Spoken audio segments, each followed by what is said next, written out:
Oke, Assalamualaikum warahmatullahi wabarakatuh. Salam sejahtera bagi kita semua. Banyak terjadi polemik di Sumatera Selatan, di Kota Palembang baru-baru ini. Kemarin ya, tepatnya mungkin beberapa hari yang lalu telah dilaporkan kasus dugaan bullying di Polda Sumsel yang saat ini masih bergulir di Polda Sumsel.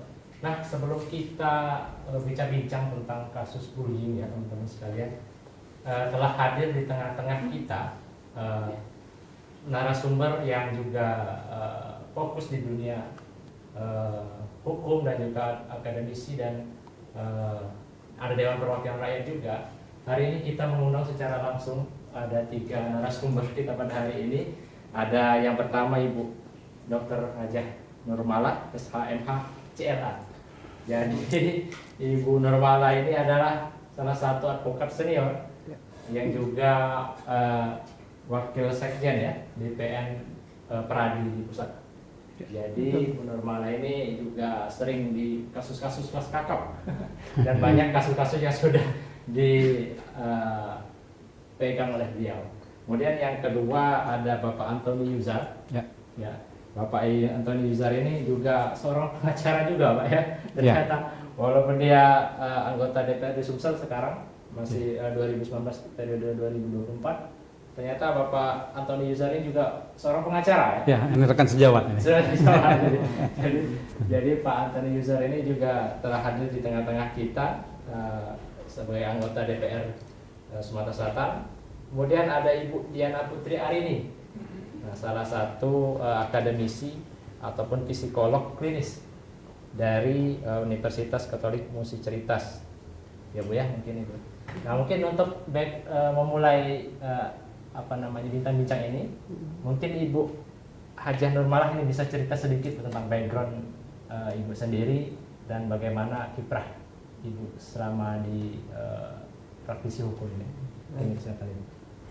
Saya aktifnya di dunia kepengacaraan ya. Dari dulu saya dari tahun 93 sudah menjadi lawyer di Palembang.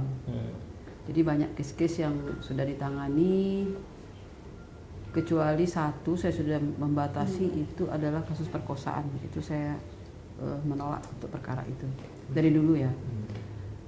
Nah, di dunia pengacara ini saya pernah menjabat beberapa jabatan ya.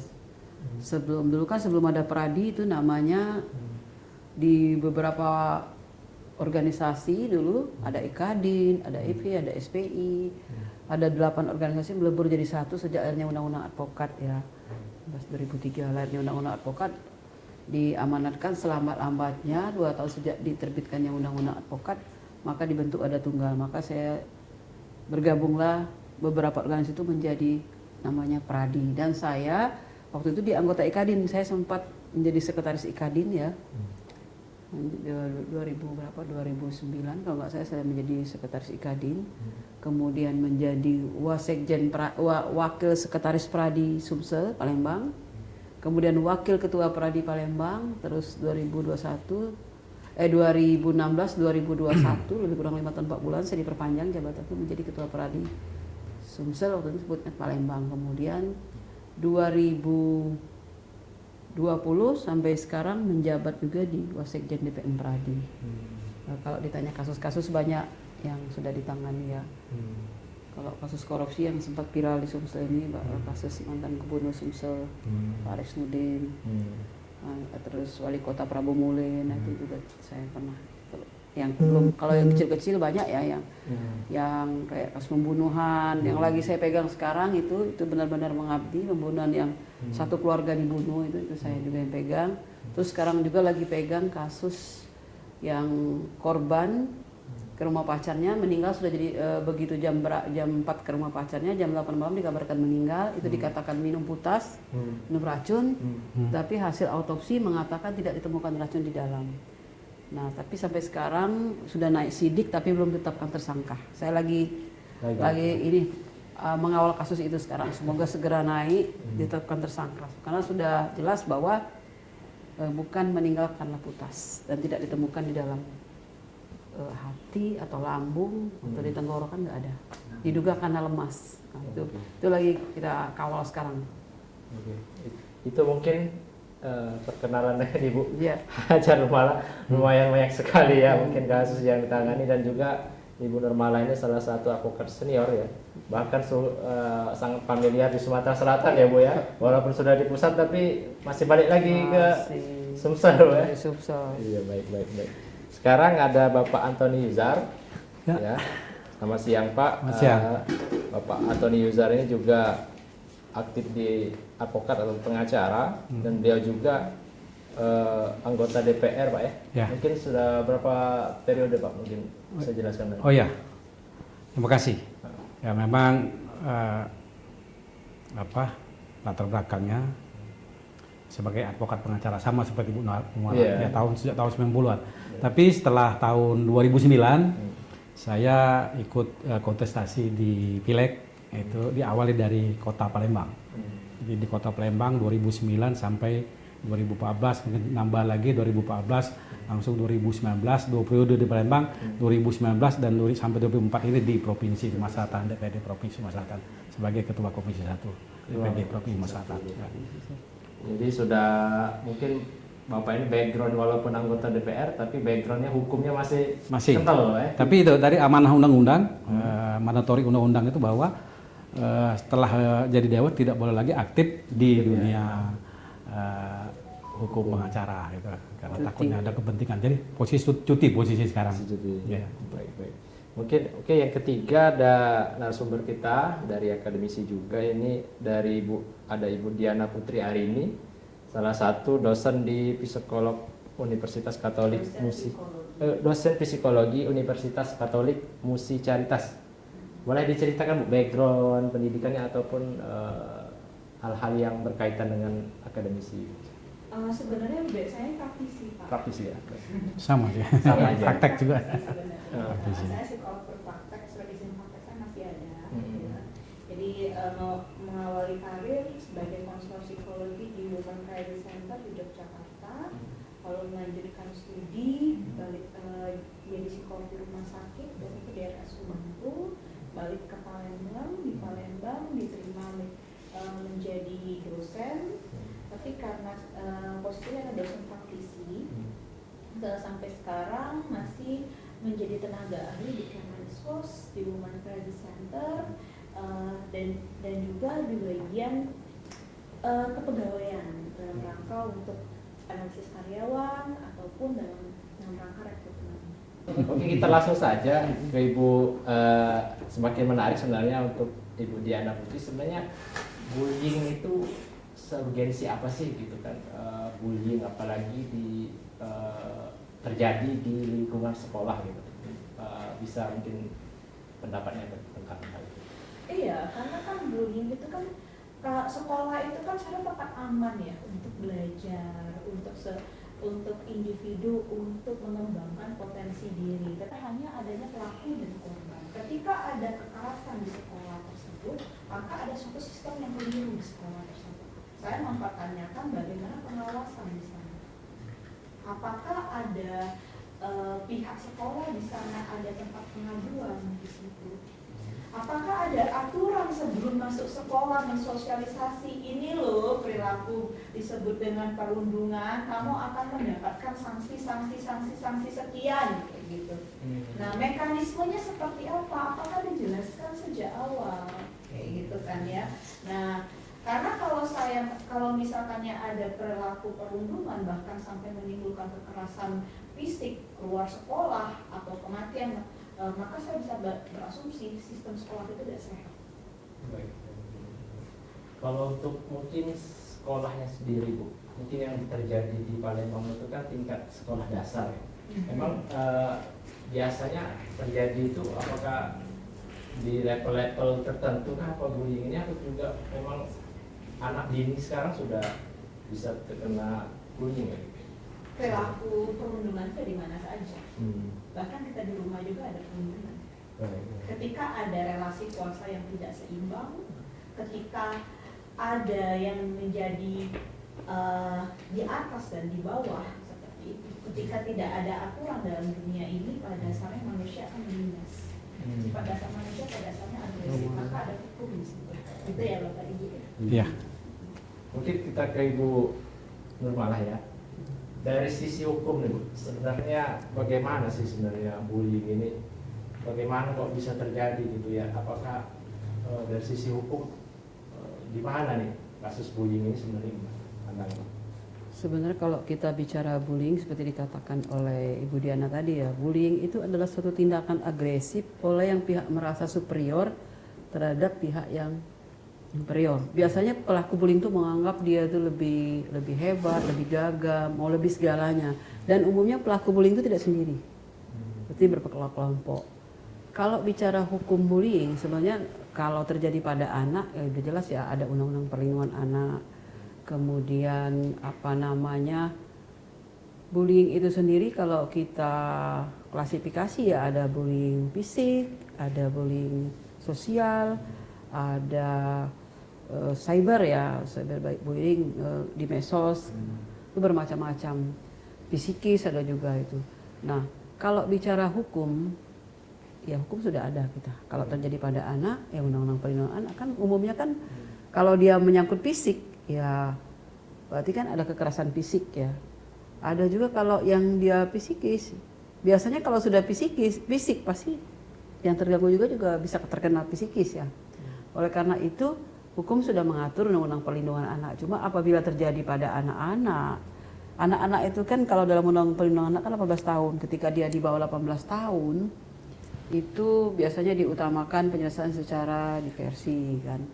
Nah, tapi kenapa terjadi? Sebenarnya marak sekali ya bullying ini tidak hanya di Sumsel, tidak hanya di sekolah menengah pertama, tapi juga anak SD pun bisa melakukan bullying. Nah, kenapa? Kenapa itu tadi? Seperti kata Ibu Diana tadi, sekolah itu kan harus kita menyekolahkan anak itu menitipkan anak dari jam 7 pagi misalnya sampai jam 12 atau jam 1 ya. Kita ingin anak kita tuh aman di sekolah. Tapi sekarang kita tidak bisa menitipkan full bahwa anak kita dijamin aman walaupun itu sekolah mahal pun ya. Sekolah mahal, sekolah favorit. Karena bullying itu bisa terjadi di mana saja dan kapan saja. Walaupun nggak sekolah mahal, nggak sekolah murah, nggak SMP, SD, sekarang udah ada bullying, udah ada tindakan bullying. Nah, oleh karena itu penanggulangan bullying ini ya saya sudah membaca bahwa saya tahu ada namanya tim pencegahan terhadap kekerasan ya di lingkungan satuan pendidikan. Udah ada tim itu ya, bahkan kalau di Dignas itu ada tim yang menangani masalah bullying. Tapi sejauh mana tim itu berjalan? Diterapkannya peraturan tentang penanganan itu kan ada di peraturan Menteri Dikbud nomor 46 kalau nggak salah tahun 2023 itu sudah ada.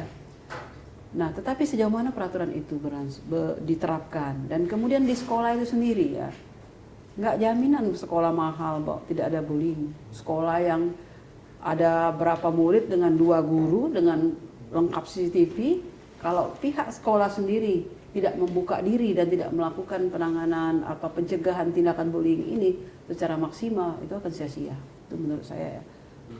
Artinya bullying juga tidak melulu tentang kekerasan ya Bu ya, sebenarnya tidak kekerasan pun juga bisa bersifat bullying dan mengganggu aktivitas belajar mungkin. Bisa, tindakan bullying verbal itu kayak menghina, mengolok-olok, itu kan bagian dari bullying ya. Terus membuat terasing anak-anak misalnya, nggak usah ditemenin anak itu, disisihkan, itu juga bagian dari bullying. Dan itu berdampak juga. Dan itu berdampak bagi kejiwaan anak. Makanya anak kadang-kadang nggak mau sekolah. Maka kita orang tua juga kita harus tanya kenapa anak ini nggak mau sekolah, ada apa, ya. Jangan anak ini males. Bukan hanya itu, kadang-kadang ada faktor eksternal lainnya. Misalnya di sekolahnya dibuat tidak nyaman, bagaimana mau datang ke sekolah? Kalau dia nyaman, enak, pasti anaknya rajin sekolah. Tapi ketika dia tidak nyaman, kita sebagai orang tua patut pelajari ada apa anak ini. Baik, kita ke Pak Anton nih. Pak Anton dari sisi Dewan sebenarnya gimana Pak sebenarnya untuk yang mungkin apa yang pernah terjadi atau laporan apa yang pernah di DPR dapat ataupun pengalaman apa ya tentang bullying ini yang sejauh ini Bapak alami, yang Bapak tanggungan dari Baik, ya. pengawasan? Sebelum menjawab itu mungkin saya sedikit menyampaikan informasi data mungkin ya. Jadi ada data asesmen nasional ya. Itu terindikasi 25% peserta didik mengalami bullying, mengalami perundungan. Kemudian data juga dari KPAI itu tahun 2022 saja, 2023 itu ada 3.800 ya. Separuhnya itu adalah peserta didik, anak didik sekolah. Kemudian data dari UNICEF menyebutkan juga sampai tahun 2023 itu mencapai 4.000 laporan tentang kasus bullying ini. Artinya apa? Saya bicara itu Indonesia adalah kasus darurat bullying. Jadi ini tidak bisa ditangani hanya setengah-setengah, harus maksimal sebagaimana tadi disampaikan Bu Nurmala juga. Regulasi kita sudah mengatur ya, adanya peraturan tentang Permendikbud Riset dan Teknologi nomor 36 tadi disampaikan 46 ya tahun 2023. Nah ini juga saya khawatir ini apakah telah dilaksanakan, apakah telah dibentuk tim PPK-nya oleh sekolah-sekolah. Ini juga akan menjadi PR bagi kami ke depan. Nah, mengenai kasus-kasus yang telah nyampe ke DPR sangat-sangat sering terjadi. Cuma masih sifatnya pribadi dan tidak melalui lembaga resmi. Saya selaku praktisi mungkin mereka tahu, dan selaku ketua Komisi 1 sebagai yang membidangi hukum dan berat, mereka datang tentunya. Nah, ini selalu kita lakukan mediasi. Tentu prosesnya non litigasi, tidak melalui proses pengadilan. Alhamdulillah beberapa kasus, tapi yang sifatnya kasusnya fisik ya. Katanya yang verbal ini susah dibuktikan, tapi yang sifatnya fisik memang ada bukti. Jadi alhamdulillah memang beberapa kasus yang telah nyampe kepada kita itu rata-rata kekerasan fisik yang dilakukan oleh yang terjadi di sekolah-sekolah, baik itu SD, SMP dan SMA, dan itu sering terjadi. Memang sebenarnya mungkin Bu Diana lebih paham bahwa kasus kekerasan fisik itu masih lebih parah kekerasan verbal ya, karena itu sangat menusuk jantung ya, sakitnya tuh di sini bahasanya dia. Berdarah, ya? Iya, sakitnya tak berdarah. Itu yang membuat anak menjadi malas, pendiam, tidak mau bergaul dan seterusnya. Itu. Mungkin dari Ibu Diana sendiri, bullying ini sebenarnya tuh bisa terjadi tuh biasanya faktor yang paling sering mungkin terjadi itu apa sih Bu? Nah, kita definisikan dulu ya bullying biar satu frame ya. Kita punya ada pandangan yang berbeda. Jadi disebut dengan perundungan itu adalah perilaku agresif yang disengaja. Ada agresif yang disengaja, sistematis artinya punya rencana. Sistematis yang bertujuan untuk melukai, merendahkan orang lain, atau menjatuhkan orang lain. Dan juga ada lagi pernyataannya, berulang. Nah, maka ketika seseorang melaporkan perilaku bullying itu, sejujurnya kalau cuma satu kali dan itu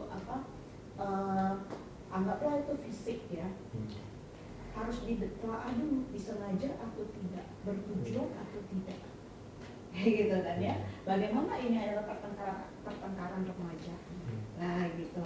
Nah jadi ada kondisi seperti itu yang kita satu frame. Dan hal yang kedua juga kita sudah menyebutkan bahwa ada sebuah sistem yang keliru. Karena bullying itu atau perundungan tidak segampang adanya pelaku dan korban. Tapi kita lupa adanya bystander di situ. Bystander itu adalah orang yang menyaksikan perilaku perundungan, tapi mereka diam saja atau ikut menertawakan atau mengabaikan. Jadi mereka juga adalah yang menyuburkan terjadinya perundungan tersebut. Maka inilah sistemnya perundungan tersebut. Nah, perundungan fisik itu tidak hanya fisik saja. saja pasti ada isolasi. Jangan temenin dulu dia. Nah, iya kan ya, betul. pasti kayak gitu awal-awalnya. Ada tahapan di situ, nggak tiba-tiba mukul. Dijauhkan dulu dia dari pergaulan sosialnya, sehingga untuk dia meminta pertolongan dia kesusahan. Kalau misalnya kamu ngelaporin saya kayak gini, awas kamu ya. Bystander maka tidak akan berani. Nah, terus lalu pasti ada fisik yang merendahkan, kamu nggak punya ada orang, siapa temanmu di sini? Bapakku, bla bla bla, ini dan semacamnya. Maka kata Bu Nur Mala itu mengatakan bahwa perundungan itu biasanya berkelompok. Iya. Tapi kalau kita usut ya lebih dalam ya, orang yang berkelompok itu pasti ngikut mereka itu, tidak bermaksud saya sebenarnya nggak punya masalah dengan si korban ini, tapi saya ini mengikuti, makanya saya sebut itu bystander. Nah, lari ke fisik itu dia sudah mengalami berulang-ulang kali, sudah mengalami isolasi, sudah mengalami penghinaan dan semacamnya, baru jatuhnya ke fisik.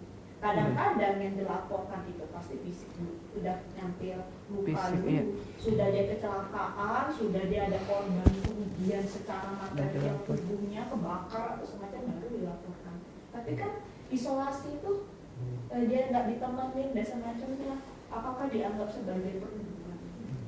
Nah, maka ada satu frame yang sebenarnya kalau misalnya kita membicarakan kok baru sekarang ya maraknya perundungan ya baru dibicarakan, bisa jadi kesadaran untuk membicarakan perundungan baru saat ini. Sebelum-sebelumnya itu tidak dianggap sebagai bullying atau perundungan, hanya sebagai candaan biasa, kayak gitu kan. Nah, maka kalau kita menyebutkan faktor sebagai bullying itu sudah lama, bukan sesuatu hal yang baru. Hanya saja tingkat kesadaran masyarakat baru menyadari, oh ini bully loh. Dan para korban yang sebelumnya speak up, saya dulu nggak enak banget diperlakukan seperti itu, dimusuhin, dijauhi karena saya miskin, karena saya nggak punya sepatu yang sama dengan ini, tidak bisa membeli barang yang sama, baru mereka speak up. Nah, maka kalau kita bisa lihat di situ faktor non-verbal bully, kita pertama bicara dulu ada sistem yang keliru di sekolah tersebut. Nah, apakah di sekolah tersebut tadi sejak awal sudah mempunyai kesadaran tentang perilaku perundungan? Udah ada nggak sih pencegahannya, kampanye dari pihak guru, disosialisasikan, dibuat poster dan semacamnya? Jangan-jangan guru aja nggak paham itu perundungan, sampai lihat muka anak bengap dulu baru. Malahan ada kasus tertentu guru sebagai pelaku perundungan. Nah, iya, malah dibilang bercandaan. Betul, ya. ya. Itu pernah terjadi. Nah, makanya ketika semua siapapun bisa menjadi pelaku, ketika dia tidak punya mindset bahwa yang kamu lakukan itu sebagai satu hal keliru. Misalkan ya guru, ini anak ini nakal, nakal, jadi dia ditaruh di depan kelas setiap masuk. Di depan kelas itu berdiri, nggak boleh ikut pelajaran. Itu termasuk perundungan gitu. Karena ada haknya dia diisolasi dalam pergaulan sosialnya, ya gitu. Separah itu sebenarnya bully. Pasti pernah, kita zaman sekolah pernah lah ada yang mengalami kondisi kayak gitu, tapi kita nggak menyadari ya, itu pembulian kan. Ada sistem yang keliru, yang kedua tadi ada relasi kuasa di situ. Tidak seimbang. Nah, ke Ibu Nur Mala, tadi disebutkan Ibu Diana bahwa sebenarnya itu ada sistem ya di sekolah itu ya sebenarnya. Nah, dari kacamata hukum Ibu Nur Mala, kalau misalnya terjadi bullying lah misalnya ataupun perundungan di sekolah, sebenarnya sih yang terlibat itu hanya pelaku saja kan atau gimana sebenarnya? Apa yang menurut pandangan? Sebenarnya kalau menurut pemahaman saya ya, sekolah bertanggung jawab. Di Undang-Undang Mendikbud itu namanya satuan pendidikan ya, dia bisa kena sanksi sekolah itu. Pertama dia sanksi lisan ya, kemudian tertulis permintaan maaf, dicabut izin, ya, itu beberapa sanksi untuk pihak sekolah ya. Jadi kenapa saya mengatakan bahwa sekolah harus bertanggung jawab? Karena anak ini di jam sekolah orang tua kan lepaskan, ada dalam penjagaan sekolah, ada dalam kekuasaan sekolah. Ketika itu terjadi di sekolah, mau atau tidak mau, suka atau tidak, sekolah harus bertanggung jawab juga. Dan apalagi memang sekolah itu sistemnya sudah salah. Misalnya memang tidak ada kampanye anti kekerasan dan menganggap bahwa bullying itu hal yang biasa atau mentoleran lah. Ini ada sekolah yang mengatakan, oh itu cuma main anak-anak, kalau main pukul-pukul itu main anak-anak. Ada yang menganggap seperti itu, sehingga itu dianggap hal yang biasa. Mentoleran pelaku. Dan pelaku tidak ditemukan, ayo diajak anak, jangan ya, kita ini teman, kita satu sekolah, ini anggap keluarga gini-gini.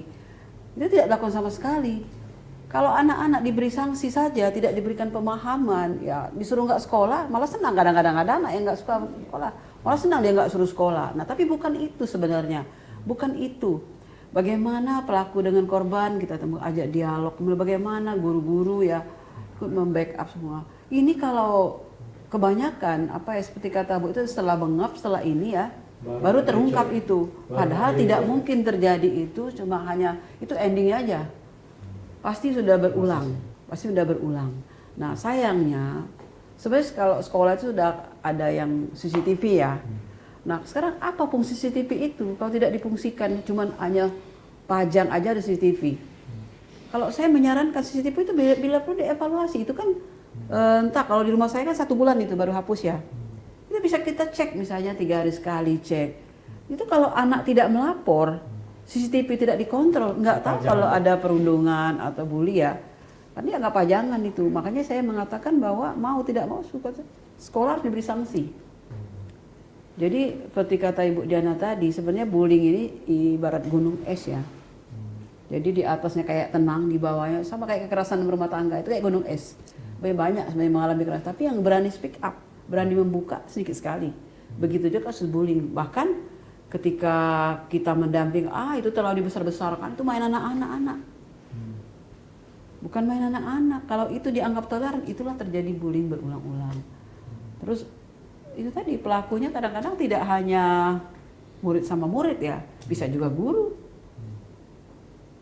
Itu makanya kalau pemerintah dan kita semua tidak tanggap tentang ini ya, ini akan memperburuk citra pendidikan, kemudian berdampak secara psikis anak yang menjadi korban bullying. Itu yang menurut saya. Dari Pak Antoni, sebenarnya bagaimana Pak bullying ini sebenarnya kasus di sekolah itu gimana sih sistem yang sudah ada gitu? Bagaimana DPR memandang bahwasanya ini urgensinya bullying ini kayak mana gitu? Perundungan di sekolah itu kira-kira solusi yang nanti biar Dignas ataupun instansi-instansinya juga ikut perhatian dengan masalah ini. Ya, seperti apa yang disampaikan tadi bahwa sekolah punya kewajiban untuk tim penanganan dan pencegahan kekerasan. Dan itu wajib. Itu dulu yang sekolah kerjaan sekarang ini. Karena ini amanah dan ini baru serius dari kementerian untuk membuat regulasi ini. Kalau selama ini cuma ada tentang perlindungan anak yang secara umum mengenai sanksi saja. Tapi kalau ini Permendagri ini memang sudah sesuai prosedurnya mengenai cara penanganan, pendekatan dan mencari solusi seperti disampaikan tadi, di situ lengkap semuanya. Jadi kita tunggu pihak dari sekolah masing-masing yang tentunya tidak hanya sekolah, Dignas juga harus bertanggung jawab karena memang di ujung tombak memang sekolah bertanggung jawab terhadap kekerasan, terhadap perundungan di sekolah itu. Dan peran orang tua juga tidak bisa lepas tangan walaupun posisi di sekolah itu adalah diserahkan kepada sekolah. Namun di rumah harus melakukan empati ya dengan anak-anak, jadi jangan menjaga jarak, harus komunikasi yang bagus. Sebagai contoh kasus kemarin saya ketemu ke rumah keponakan, ngapa nggak sekolah? Saya bilang, wah kata ibunya jangan ini nakal segala macam. Lantas aku tegur, kenapa tidak sekolah sayang? Apa di sekolah nggak enak? Apa sudah pengen nanti kan aku ngomong kalau sekolah pintar, apa mungkin ada yang ganggu aku ngomong. Dia terbuka akhirnya bahwa dia di bullying tadi, di perundungan, ya, bahwa dia dikatai kawan-kawannya seperti Ibu Diana bilang tadi, ya, dilecehkan kawan-kawannya itu. Akhirnya tidak mau sekolah, tapi kita kasih pengertian, akhirnya kita kawal, kalau macam akhirnya dia mau sekolah. Kita tunggu. Jadi ini perhatian dari pihak keluarga, orang tua sangat-sangat penting, sangat-sangat dominan dalam hal kasus ini. Jadi orang tua tidak bisa bahwa ini hanya urusan pemerintah saja, urusan sekolah tidak. Jadi orang tua juga terlibat. Gitu. Dari Ibu Diana sendiri, bagaimana sebenarnya antisipasi lah sebagai orang tua gitu kan? Ada nggak upaya yang bisa dilakukan orang tua itu untuk mencegah itu lah, minimal terjadi pelaku ya, nggak menjadi pelaku lah ini, minimal anaknya bisa di sekolah nggak jadi pelaku perundungan lah. Gimana mungkin ada solusi? Ada lingkaran setannya. Pelaku bisa jadi korban, korban jadi pelaku. Itu itu namanya lingkaran setan. Tapi kalau saya membicarakan ini di bawah 18 tahun. Kalau saya baca skripnya, kalau Mario Dandi itu udah dewasa, sehingga tidak cocok untuk bullying, penganiayaan. Penganiayaan, Jadi kalau misalkan karena bullying itu yang terjadi itu berulang-ulang biasanya dari tingkatnya rendah dengan mengolok-olok langsung minta ya, biasanya minta lakukan ini, perintah ini, karena minta disegani seperti itu betul ya. Karena kan saya bilang tadi, kita definisikan dulu bullying itu apa. Dia satu frame kita harus berulang. Nah, berarti kalau dia cuma dihina satu kali itu bukan bullying. Iya, berulang ya. Berulang kali. Dapatnya. Nah, saya menganggap bahwa ketika ada anak ataupun menjadi pelaku, jadi korban bukan pelaku, berarti saya masih dalam perspektif anak ada kesalahan dalam pengasuhan di situ, ada salah didik sudah di sana. Maka kalau kita kembali ke tadi Bu Nurmala sempat membicarakan tentang diversi. Kenapa kami kembalikan ke diversi? Karena kita tidak bisa melepaskan kasus ini bahwa ada sebuah sistem keluarga yang keliru, pengasuhan yang keliru. Orang tua juga harus tanggung jawab, kamu salah ngasuh anakmu. Nah, mau dikeluarkan anak ke sekolah, apakah dia tidak menjadi korban? Kalau dia jadi keluar sekolah itu pendidikan, kesempatan untuk pendidikan lagi dia susah. Ya. Jadi pengangguran. Jadi pengangguran tingkat mendapatkan akses pekerjaan susah. Jadi pelaku kriminal, pelaku kejahatan, itu kan lingkaran setan akhirnya jadinya. Maka sebenarnya negara sudah mempunyai payung hukum, tugas negara yang memberikan payung hukum lewat undang-undang anti kekerasan tersebut yang dilakukan oleh pihak sekolah dan memastikan sekolah ini tempatnya aman. Kami tidak memungkiri bahwa ada kekerasan di sini, tapi kami punya berbagai pencegahan, ini tempat pengaduan dan ini adalah sanksi-sanksi yang disediakan. Nah, kita kan lihat juga dari sanksi itu ada beberapa tingkatan kerugian ya, sebutan tingkatan kerugian. Tapi hal yang pertama adalah dalam proses pengasuhan itu adalah orang tua juga harus menerima. Seringkali terjadi ketika mediasi antara pelaku dan korban, orang tua menganggap bahwa dengan menyangkal bahwa anaknya sudah sebagai pelaku. Seringkali kayak gitu. Penerimaan saja bahwa kami salah didik, kami mohon maaf. Mohon maaf, lalu apa yang dapat kami lakukan dalam rangka untuk mengganti kerugian. Walaupun kita tidak bisa, walaupun ya ganti kerugian itu kan sulit sekali ya, gimana cara menghitungnya. Minimal ya, kalau saya melihatnya minimalnya ada dia sakit, buka gara-gara itu, bayar pengobatan, tidak menyangkal dan didik anak lagi. Nah, kalau dari kacamata hukum bagaimana ini di Nurmala? Kalau misalnya ya kekerasan fisik itu kan sudah, apakah harus ada yang meninggal dulu ya, atau haruskah berdarah-darah dulu ya baru rame gitu ya? Saya pikir bagaimana ini mungkin dari sisi hukum? Ini ramenya karena adanya apa yang menangani pengacara kondang biasanya rame gitu ya. Kalau itu malah sudah turun tangan baru rame. Apakah kayak gitu sebenarnya Mbak? Gimana? Sebenarnya itu tadi ya. Sekarang ada istilah no viral no justice. Nah itu tidak ada viral, nggak ada keadilan. Makanya sekarang ini saya melihat bahwa kalau kita bicara kekerasan itu kan tidak harus bengep dulu atau luka-luka dulu. Kita bicara kekerasan, kalau kita arti kekerasan itu dulu setiap perbuatan yang menimbulkan rasa sakit. Itu sudah kekerasan. Setiap kekerasan, setiap perbuatan menimbulkan rasa sakit. Kalau digini aja, tapi sakit. Itu udah kekerasan. Kekerasan itu juga dibagi berapa? Fisik, psikis, seksual, ekonomi, kalau undang-undang PKDRT ada lagi ya, penelantaran anak. Nah, sebenarnya hukum kita ini sudah ada, ya. Saya selalu mengatakan dalam setiap dialog saya, ada beberapa faktor ya untuk menegakkan hukum itu. Beberapa faktor ini sangat saling berkaitan. Kalau satu atau dua nggak terpenuhi, akan sia-sia, nggak akan ada penegakan hukum yang maksimal. Apa yang menjadi faktor penegakan hukum? Yang pertama adalah faktor hukum itu sendiri. Yang kedua, faktor penegak hukumnya. Yang ketiga, faktor masyarakat, faktor negara, faktor budaya. Faktor negara harus berada di depan. Kasus seperti ini, saya tidak bisa hanya kita laporkan pelaku. Katakanlah pelakunya dihukum atau terjadi perdamaian nanti. Kita tidak bisa selesai begitu saja, tapi bagaimana cara menanggulangi, mencegah terjadinya tindakan bullying ini ya. Bagaimana mencegah? Nah, negara harus berada di depan.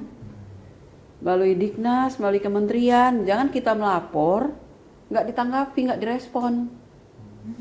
Saya harus mencak-mencak dulu, saya harus media datang dulu ke saya, di-expose media, baru viral, baru itu ditindaklanjuti. Kalau enggak. Makanya saya selalu, no viral, no justice. Terus keadilan itu mahal. Ada beberapa penegak hukum yang tidak sependapat dengan saya. Keadilan itu mahal, saya bilang, apalagi untuk kaum miskin, kaum rendah, sulit menjangkaunya.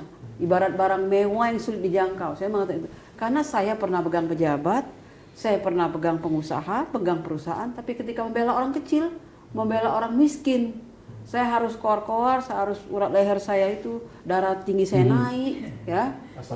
Asam lambung naik. Ketika membela orang miskin, karena itu tadi belum apa-apa. Tapi ketika saya muncul, Bu Nurmala ini, barulah itu kita. Ada lagi image, dibayar mahal. Saya kalau bela orang miskin saya nggak dibayar, ya.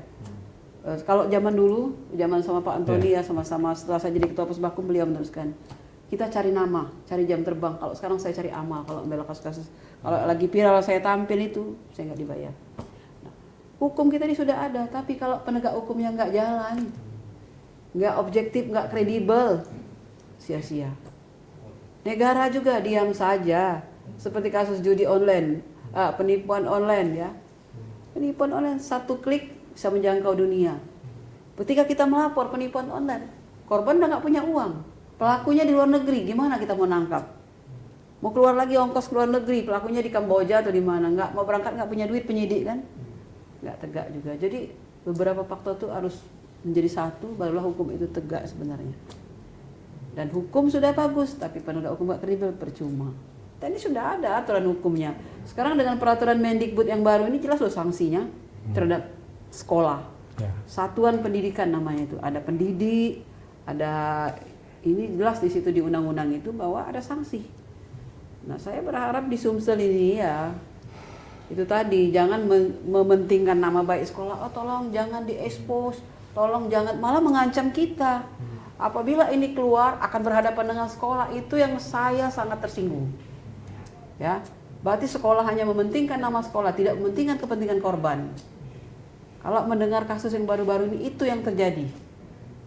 Dan seolah-olah pelaku dilindungi. Ini anak-anak terlalu dibesar-besarkan. Tadi dikatakan oleh psikolog, tidak mungkin bully itu hanya sekali, sudah berulang ini. Cuma kita ini kan, kalau yang baru olok-olok kan sulit buktikannya. CCTV kita nggak bisa lihat, kan? Kita nggak ada saksi. Saya kutip aja pendapat psikolog, nanti jadi saksi ahli ya. Saya jadi ahli dalam perkara bullying. Betul, nggak mungkin sekali itu. Jangan nunggu berdarah dulu. Nunggu berdarah dulu. Jadi ibarat kita, mundur bekal orang mandu parkir ya. Mundur. Kita nabrak baru, nabrak. Padahal kan kita harus, tukang parkir itu harus menjaganya sampai nabrak. Jadi sanksi, jadi dalam peraturan Permendikbud itu ada sanksinya. Iya. Nah, sanksinya itu yang saya dengar, duit bos juga turun.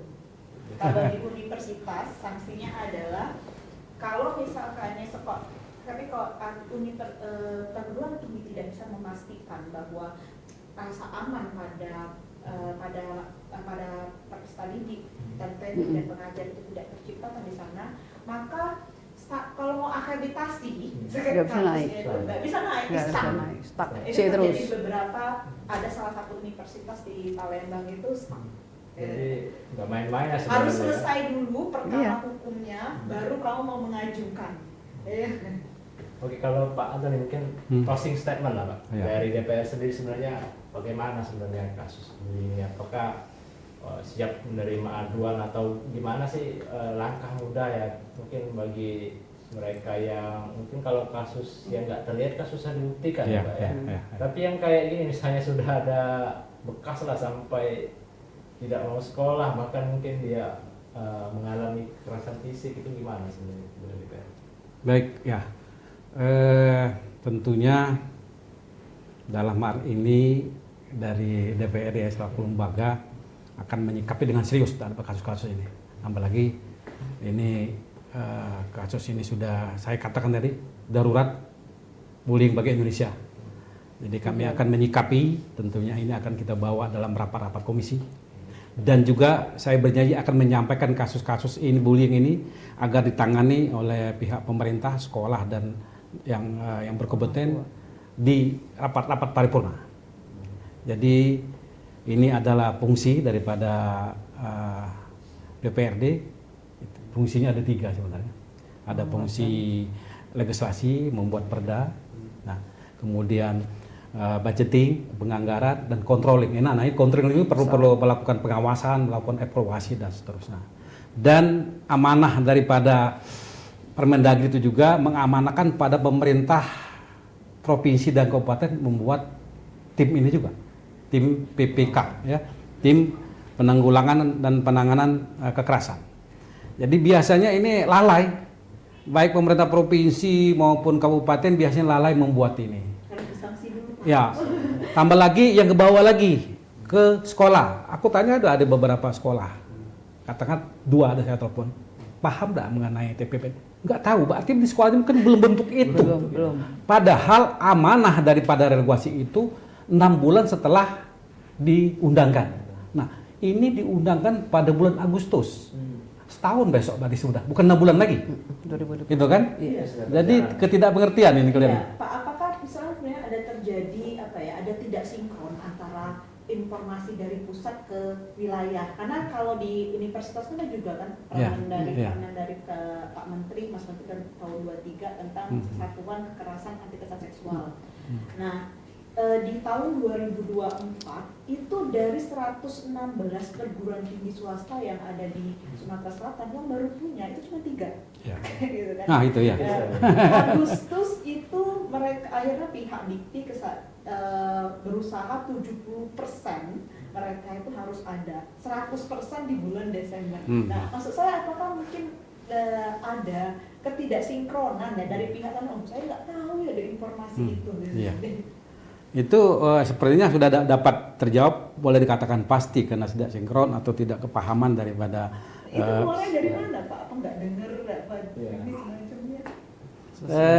Inilah jadi PR juga bagi kami tentunya ya untuk melakukan pengawasan, dan ini penting juga tadi apa peran DPR ke depan ya, mungkin perlu membuat regulasi semacam perda, karena di bawah perda nanti turunin adalah pergub mengenai kekerasan ini ya, penanganan kekerasan ini.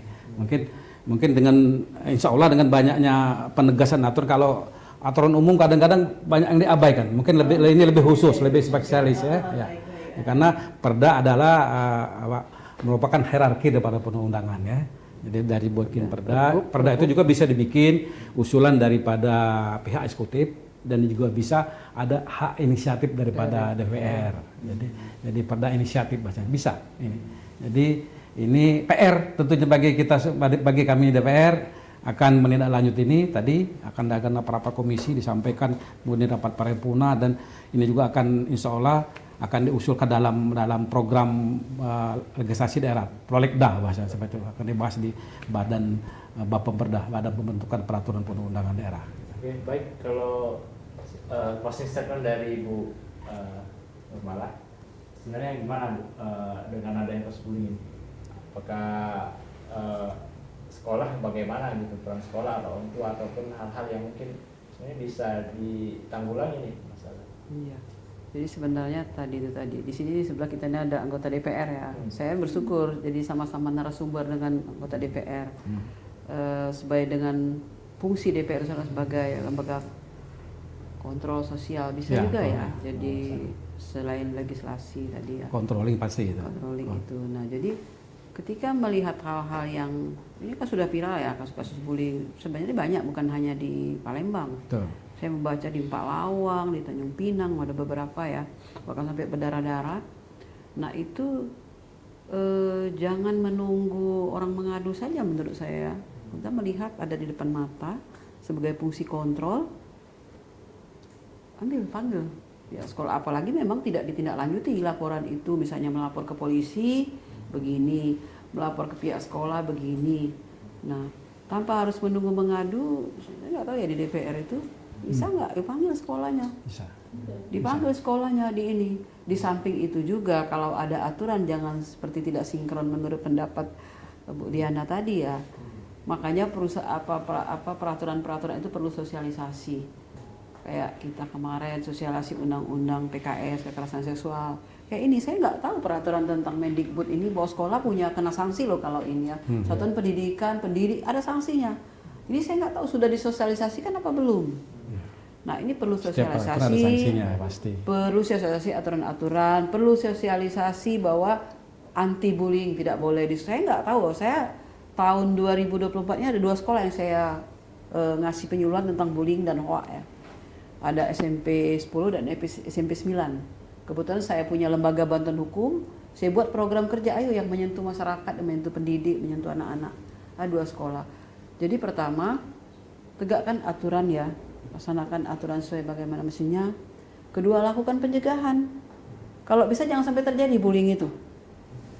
Bentuk kalau amanat Mendikbud itu ada timnya ya, ada dibentuk tim anti tim pencegahan dan penanganan kekerasan di satuan pendidikan. Ya, itu harus dibentuk tim itu. Saya sudah dibentuk apa belum itu di sekolah-sekolah? Belum tentu itu ada. Nah, harusnya kalau sudah ada tim itu, ketika berhadapan dengan pihak wali korban ya, itu jangan mengedepankan pengacara. Nah, ini mendatangkan pengacara yang statusnya legal dihadapkan dengan orang tua wali murid, dengan itu. Bukan itu, ada tim tersendiri. Betul. Terus waktu ketemu kita dikenalkan saya minta kenalkan siapa-siapa ini, saya nggak tahu yang hadir ini siapa. Rupanya ada legal, yang saya tahu legal itu seorang lawyer. Di Palembang saya tahu semua, walaupun bukan Pradi saya tahu, apalagi dengan saya orang pasti tahu. Jadi jangan mengedepankan tim legal, tim pencegahan dan penanganan anti kekerasan, anti bullying di sekolah, di satuan pendidikan. Tim itu yang kedepankan, fungsikan itu. Buat nyaman keluarga korban ya. Siapa nggak menangis kalau lihat anaknya dibully? Siapa nggak sedih? Terus jangan tidak bisa ditangani secara hukum. Kita tahu anak-anak sekian itu. Saya sangat paham tentang itu. Tapi tidak perlu disampaikan. Saya kalau jadi pengacara perusahaan menghadapi massa 3.000 di lapangan, ini harus jalur hukum, kepala saya dipotong. Jadi kita menggunakan bahasa sesederhana mungkin yang tidak menyakitkan pihak-pihak. Bila perlu cari legal yang paham. Penyampaian komunikasi itu perlu ya. Menurut saya komunikasi itu sangat perlu buat lawan bicara kita nyaman. Jadi jangan kita hanya dibayar mahal, tapi tidak menggunakan bahasa sederhana mungkin sehingga masalahnya selesai. Saya yakin kalau ditangani oleh tim yang sudah dibentuk tadi, nggak perlu ada lawyer, nggak perlu ada siapapun. Saya nggak akan turun, saya nggak akan ngadu kalau saya jadi diminta. Udah temui itu. Sudah ada penanganan duluan. Ini kita minta orang-orang, namanya itu nggak ada saksi kan di sekolah. Kita nggak lihat, ada CCTV. Biarkanlah itu, ditangani, panggil pihak-pihak anaknya di ini. Kalau saya sebenarnya cara-caranya sudah ada semua itu, Bu Diana, saya baca ya. Tapi itu tadi, diterapkan atau tidak. Jadi penerapan aturan sebagaimana mestinya, kampanye-kampanye anti bullying itu sangat diperlukan dan fungsi DPR sebagai lembaga kontrol, salah satu controlling itu dimaksimalkan Pak Antoni supaya ya minimal Sumsel ini yang aman. Kalau tadi 3.800 saya baca di KPA itu. Data ya 2020 3.800 kasus bullying. Nah, dari laporan yang data yang masuk. Nah, kalau bisa di Sumsel ya janganlah jadi nomor 1 ya. Kalau bisa no bullying sama sekali. Zong kalau bilang. Itu tapi data UNICEF Indonesia peringkat 5. peringkat 5. Iya. Itu darurat sudah. Korupsi, Dunia. korupsi sudah tingkat tinggi, bullying sudah tingkat tinggi, apalagi mau dibanggakan ya. Iya, baik. Kalau dari Ibu Diana sendiri closing statement. Oh iya, saya cukup senang ya di sini ya, karena kenapa dibicarakan permasalahan ini, karena bullying sudah saya bilang di awal udah lama masalah ini. Iya. Tidak menjadi suatu perhatian khusus, tapi ketika di sini ada teman kita sebagai pengacara dan ada anggota DPR, artinya ini suatu masalah krusial, Ya. masalah bukan hanya sekadar masalah antara per individu, tapi ini adalah masalah orang banyak di sini. Nah, sehingga sebenarnya kita harus punya aturan. Tadi saya sudah tahu ada aturan itu dan tadi ditegaskan oleh Pak Antoni tadi ya. Nah, artinya di sini adalah ada suatu hal yang sistem yang keliru, kontrolnya kenapa ya? Karena kita punya aturan. Nah, dengan adanya pembicaraan ini ya, jadi kan semacam suatu insight ya, insight bahwa jangan evaluasi pihak sekolah. Kami sudah tahu nggak ya program ini ya? Jangan-jangan kami tidak mendapatkan informasi dari Diknas, Diknas nggak datang gitu kan ya. Nah, dia harus segera cari tahu. Dan juga kan ada anggota DPR kan tadi saya dengarkan Bu Bermalah yang bisa memanggil sekolah yang bermasalah itu powernya kuat sekali itu. Karena biasanya pihak sekolah menyembunyikan, semitan dulu gitu kan ya. Tapi dengan ada haknya untuk pemanggilan seperti itu kan klarifikasi ya. Sehingga bisa diselesaikan secara non litigasi, setidaknya pihak sekolah merasa bahwa aku bertanggung jawab. Kami bertanggung jawab, ya tempat kami tidak aman. Tapi kami mengupayakan bagaimana memberikan keamanan pada korban dan tidak ada pencegahan dan tidak ada terjadi kasus selanjutnya. Dan saya menyenangkan sekali ya dengan mereka berdua ini. Baik, demikian Info Sumsel TV, teman-teman sekalian, kita sudah berbincang cukup banyak tadi dengan Ibu Nurmala dan juga Pak Antoni dan Ibu Diana, dan semoga tindakan perundungan ya ataupun bullying yang terjadi apalagi di sekolah ya, apalagi di level tingkat SD apalagi di level manapun sebenarnya, semoga ini tidak terjadi lagi dan ada upaya pemerintah baik juga masyarakat maupun orang tua agar untuk melakukan pencegahan terhadap perilaku bullying ini. Demikian Info Sumsel TV, terima kasih atas waktunya. Tetap saksikan Info Sumsel TV di tayangan berikutnya. Terima kasih. Wassalamualaikum warahmatullahi wabarakatuh. Waalaikumsalam.